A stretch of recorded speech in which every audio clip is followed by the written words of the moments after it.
Hello friends, welcome back to my YouTube channel study point. তো friends, কেমন আছো তোমরা? আশা করি অনেক ভালো আছো। তো তোমরা দেখতে পাচ্ছ আজকে তোমাদের জন্য এসএসসি জিডি 2024 ইম্পর্টেন্ট ডকুমেন্টস নিয়ে একটা ভিডিও নিয়ে চলে আসলাম। তোমাদের জন্য খুব গুরুত্বপূর্ণ ভিডিওটা হতে চলেছে।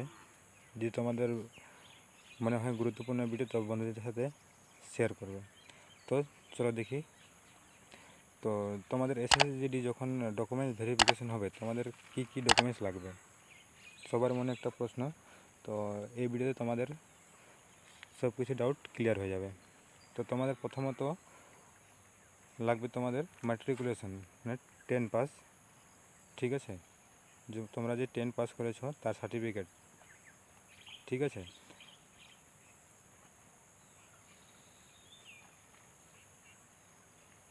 তোমরা দেখতে পাচ্ছ 1 নম্বরে আছে 10 পাস। ঠিক আছে, ম্যাট্রিকুলেশন, মাধ্যমিক পাসের তোমাদের সার্টিফিকেট লাগবে। 2 নম্বর হচ্ছে তোমাদের ডোমিসাইল সার্টিফিকেট। খুব গুরুত্বপূর্ণ ডোমিসাইল সার্টিফিকেট। যদি এটা না থাকে তাহলে তোমরা কিন্তু এসএসসি জিডি ডকুমেন্টস ভেরিফিকেশন থেকে বের হয়ে যাবে। তোমাদেরকে মেডিকেল করতে, মানে তোমরা মেডিকেলও করতে পারবে না যদি তোমাদের ডোমিসাইল সার্টিফিকেট না থাকে। তো তোমাদের ডোমিসাইল সার্টিফিকেট একদম ইম্পর্টেন্ট, তোমাদের লাগবেই। আশা করি সবারই আছে ডোমিসাইল সার্টিফিকেট। আর কাস্ট সার্টিফিকেট কিন্তু সেন্ট্রাল ফরম্যাটের লাগবে। তোমাদেরকে এইচডিও থেকে তোমাদের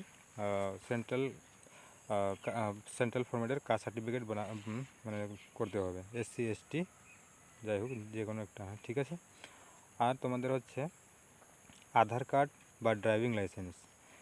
ঠিক আছে, তোমাদের হচ্ছে আধার কার্ড বা ড্রাইভিং লাইসেন্স, যে কোনো একটা, মানে আইডি প্রুফ তোমাদের দিতে হবে। আধার কার্ড না হলে driving licence.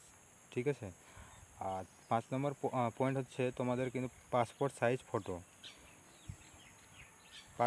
Passport size photo 5 copy, 2 copy হয়ে যায়, কিন্তু যদি রিমেডিকেলে হয়তো তোমাদের প্রয়োজন হতে পারে। তো 5 কপি নিয়ে গেলে কোনো প্রবলেম হবে না, তোমরা 5 কপি করে নিয়ে যাবে। ঠিক আছে সাথে। তো ফ্রেন্ডস, আজকের ভিডিও এই পর্যন্ত থাকলো। দেখা হবে নেক্সট ভিডিওতে। যদি ভিডিওটি ভালো লাগে থাকে তো প্লিজ চ্যানেলটাকে সাবস্ক্রাইব করে রাখবে। দেখা হবে নেক্সট ভিডিওতে। জয় হিন্দ, জয় ভারত।